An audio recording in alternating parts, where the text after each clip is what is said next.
الرحمن الرحيم ولا تطرد الذين يدعون ربهم بالغداة والعشي يريدون وجهه ما عليك من حسابهم من شيء وما من حسابك عليهم من شيء فتطردهم فتكون من الظالمين وكذلك فتنا بعضهم ببعض ليقولوا أهؤلاء من الله عليهم من بيننا أليس الله بأعلم بالشاكرين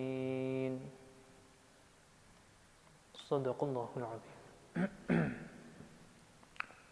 As a background to these two ayat, ulama of Tafsir mentioned that those human beings who do not consider their own humanness, those insan who do not look at their own insaniyah, they consider themselves to be living beings just like other living beings.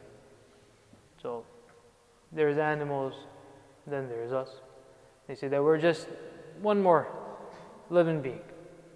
These also eat, drink, build a place, or have some type of habitat or shelter for themselves.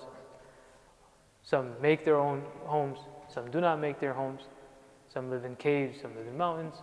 Whatever their case may be, each of them goes and looks for their own food. They cohabit and they lead their lives in this way. So those people who do not look at themselves except as one more living being, despite being insan, they have what they say, no insaniyah. Despite being humans, they have no humanness, humanity in them. Then they also make the objective of their lives just like animals make the objectives of their lives, which is what? Food, drink, where can they spend the night, and cohabitation. Nothing else, nothing more do they have for them. And their criteria of success also becomes that. So whoever has a better place to live, that person's better.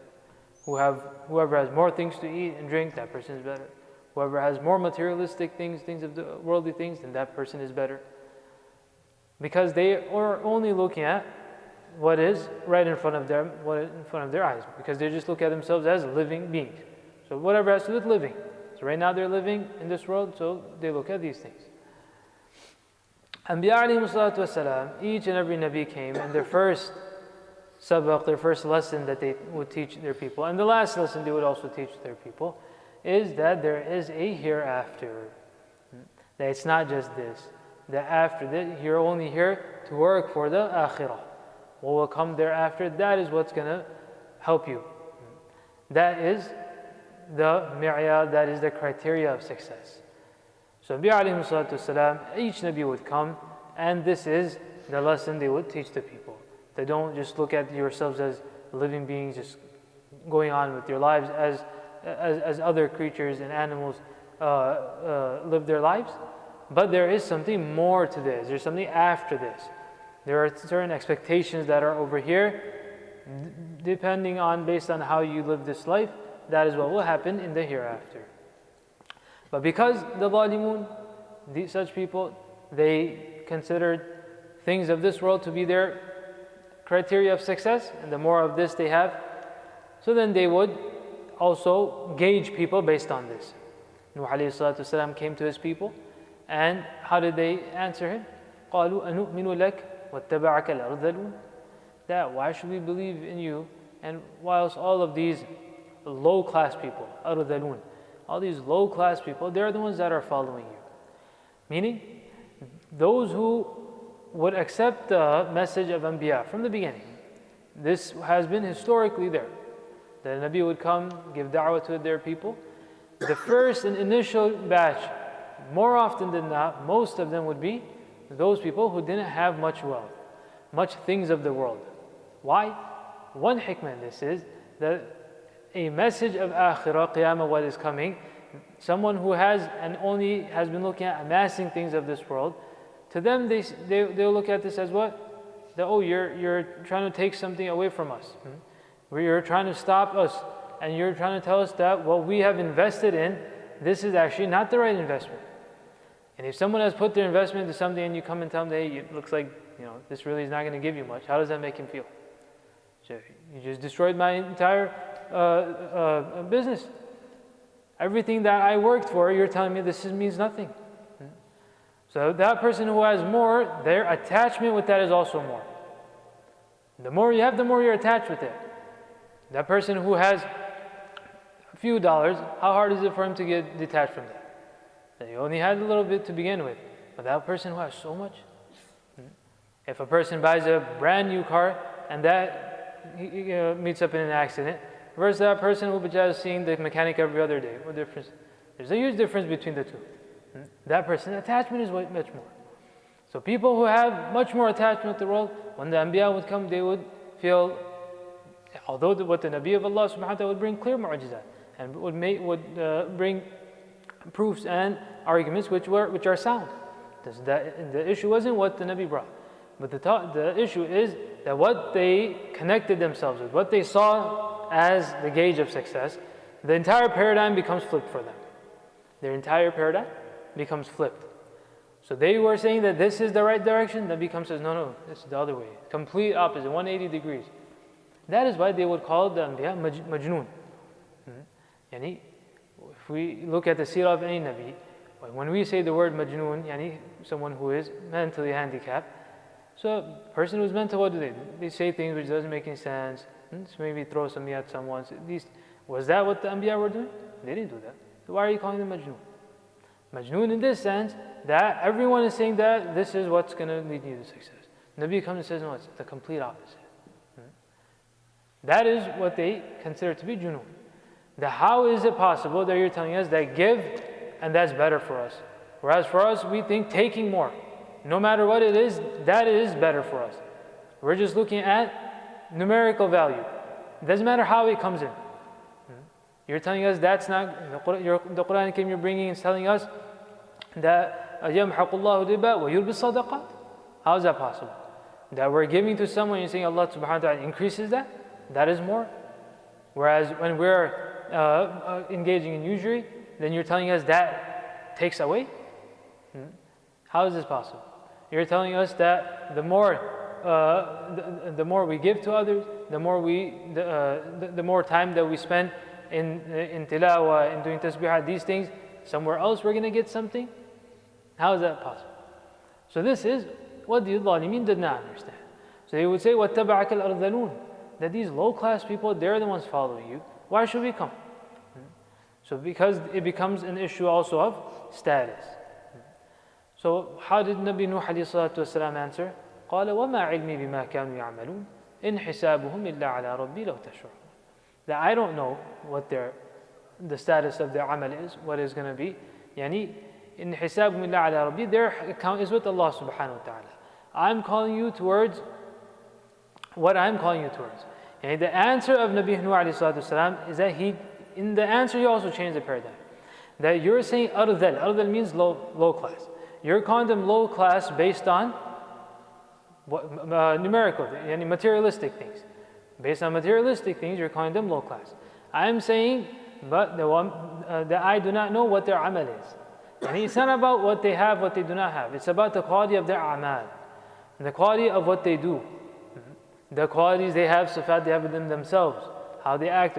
That is what is considered by Allah subhanahu wa ta'ala. So the knowledge of that, how much of that is maqbool and not maqbool, accepted, not accepted by Allah ta'ala, I don't know that. In hisabun illa ala rabbi. Their hisab account is with Allah subhanahu wa ta'ala. So it's not the apparent things that you're looking at. Someone has tattered clothes, therefore they are low class. Someone does not drive the car that you consider to be acceptable, therefore they're low class. That his house is not big enough, therefore low class. That's not the mi'yan engaged by Allah subhanahu wa ta'ala. In hisabun illa ala rabbi. Hisab is by Allah, meaning that what a person is taken into account for, that's not something that you and I can see, and we cannot make that judgment. That is why it comes in hadith that there are those people There are those people that they have such a connection to Allah subhanahu wa ta'ala that لَوْ أَقْسَمُوا عَلَى اللَّهِ لَا بَرَّهُمْ. If they take an oath, a qasam on Allah's name, Allah subhanahu wa ta'ala duly fulfills their oath. Meaning that is how they are. People will not look at them. It doesn't mean whoever's in the biggest turban, the biggest beard, and that person, that's not Allah either. Allah subhanahu wa ta'ala, we don't know who is the wali of Allah ta'ala. That's why it comes in hadith that a person shouldn't necessarily tease and hurt others. Because you never know who has a connection by Allah subhanahu wa ta'ala. That if you see that your friend is being disturbed and someone else is bothering them, bullying them, what do? You get angry, right? So you also go to fight for them. So that person was a wali of Allah ta'ala. Do you think Allah ta'ala will not take intiqam and revenge? So therefore, we don't look at people apparently, that he's like this, he's like that, he's like. What we look at is our own actions, our own a'mal, and not the apparent that we have either. What we work at is a'mal and good deeds. These are the things that helps a person. So over here as well, this is what happened at the time of Nabi sallallahu alaihi wasallam. That Rasulullah alayhi salatu brought the message, he gave da'wah. Besides some affluent Sahaba, for example, Abu Bakr radhiyallahu anhu, he was affluent, he was Siddiq. The others, many of them who had accepted in the beginning, Bilal radhiyallahu anhu, he was a slave, his freedom was bought by Abu Bakr radhiyallahu anhu, Khabbab bin Arat radhiyallahu anhu, Ammar bin Yasir radhiyallahu anhu, these were very poor Sahaba radhiyallahu anhu, Abdullah bin Mas'ud radhiyallahu anhu, these were all Sahaba who didn't have much wealth. So they would be surrounding Rasulullah alayhi salatu wasalam. So some of the leaders of the Quraysh, they said, okay, look, well, we can come discuss the issue of Islam, Iman with you, no problem. But what you have to do is get rid of all of them. We can't sit on the same stage with them. So Rasulullah obviously said, that's not possible. The Iman is for everyone. This da'wah is aam, it's a general da'wah. Whoever accepts, it's their own sa'adah and their good fortune. So he said, okay, how about this? That at least when we want to come and discuss issues, at that time you tell them, okay, take leave. And then once we're gone, then you can, if you want, you can call them back. So Rasulullah he thought about this. Is this something that can be done? Why? Because these are already mu'mineen, they are believers. I won't discuss anything new. All we're doing is going to give iman and da'wah towards these who are not accepting. And if they accept, great for them. So we can have a win-win situation. These are already believers, mashallah. And I'll give my time to them after this anyways.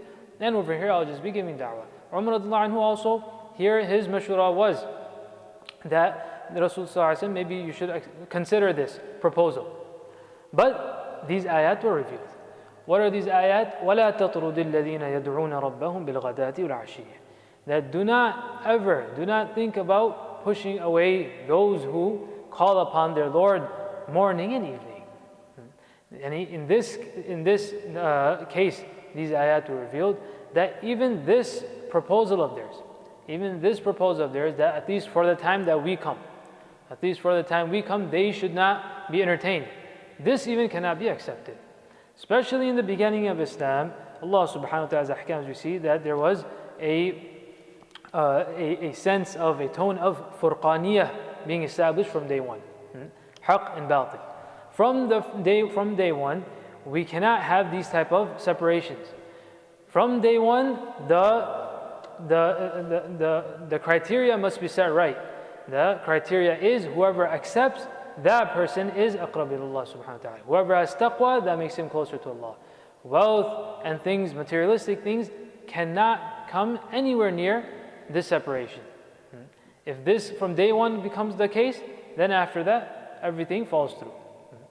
So from day one, Allah subhanahu wa ta'ala, from the beginning of Islam, this was stressed and it was impressed upon the Sahaba anhum, that whoever comes and whoever is sabiq in their iman, whoever spends more time in suhbah with Rasulullah alayhi salatu wasalam, these are the criterions of success. This is what makes a person higher.